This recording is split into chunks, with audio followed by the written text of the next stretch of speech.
Bienvenidos al tercer video tutorial de la diplomatura Hola Mundo. En esta oportunidad vamos a desarrollar los siguientes temas: tipos de datos, operadores. Ahora que ya manejamos el concepto básico de qué es una variable, es momento de profundizar un poco más en los detalles a la hora de utilizarla. Hoy vamos a indagar sobre un tema que está muy ligado al uso de variables, que son los tipos de datos. Si volvemos a la analogía de las cajas, el tipo de dato vendría a ser un cartelito en la caja que nos obliga a guardar específicamente una clase de elementos.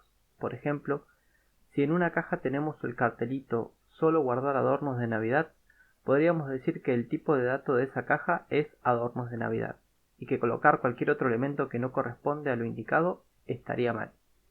Está claro que JavaScript no conoce el tipo de dato adornos de Navidad, pero sí conoce tipos de datos que son llamados primarios o primitivos, y que se encuentran en todos los lenguajes de programación y son los siguientes.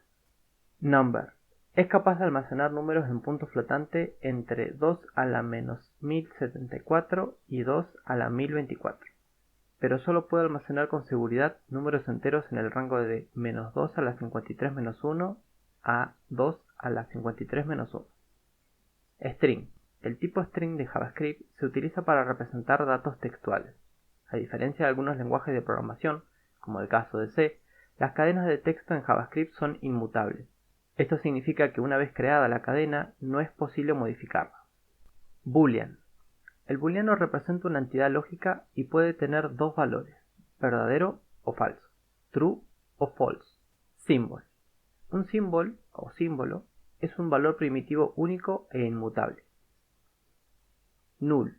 El tipo null tiene exactamente un valor, que es null. Undefined o indefinido. Una variable a la que no se le ha asignado un valor tiene el valor undefined o indefinido. Existen lenguajes de programación que nos obligan a especificar el tipo de dato de una variable a la hora de declarar o crear una variable. Estos lenguajes son conocidos como de tipado fuerte o fuertemente tipados. Pero en JavaScript esto no es necesario, ya que el lenguaje es capaz de entender e interpretar el tipo en función del dato que le pedimos almacenar, por lo que no hace falta que especifiquemos el tipo previamente al crear una variable. Operadores. Quizás estén pensando, si JavaScript no es fuertemente tipado, ¿para qué necesito saber sobre tipos de datos? La razón es la siguiente: cada tipo de dato acarrea una serie de operadores que nos permiten trabajar con estos datos. Si queremos multiplicar dos variables del tipo number, tenemos al operador asterisco, que se encarga de hacer la multiplicación, y que solo tiene sentido si se utiliza con este tipo de dato concreto. Por ejemplo, si analizamos el siguiente código, podemos ver que tenemos dos variables que almacenan valores numéricos y que están siendo operadas mediante el operador multiplicación. Cuando vemos el resultado del alert, podemos ver que el resultado da 8 y tiene sentido porque estamos trabajando con multiplicación entre valores numéricos. Analicemos ahora este segundo ejemplo donde tenemos las mismas variables, pero en lugar de almacenar valores de tipo numérico, estamos almacenando valores de tipo texto, y estamos tratando de operarlo con el operador de multiplicación. Uno podría pensar que quizás el resultado de este alert sea casa por la ventana, implicando que la multiplicación se traduciría como la palabra por, pero nada más alejado de la realidad, porque JavaScript nos responde en realidad con un NaN, que quiere decir que no sabe cómo hacer la multiplicación entre dos elementos de tipo texto. Podemos dividir a los operadores en cuatro categorías: operadores aritméticos, operadores de asignación, operadores de comparación y operadores lógicos.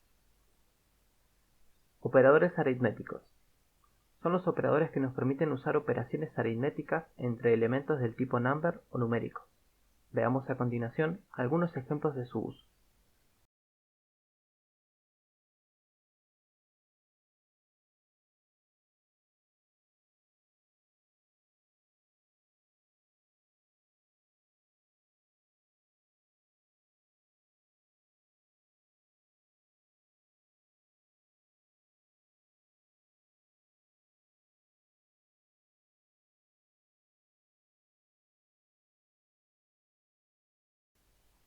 El operador módulo lo que se encarga de hacer es de devolver el resto de la división entera entre los elementos que están siendo operados. Por eso en el ejemplo podemos ver que el resultado es 0 porque el resto de la división de 10 entre 2 es 0. En este recorrido aprendimos ¿qué es un tipo de dato? ¿Cuáles son los diferentes tipos de datos en JavaScript? Clasificación de operadores, operadores aritméticos y ejemplo de uso de cada uno. Hasta la próxima.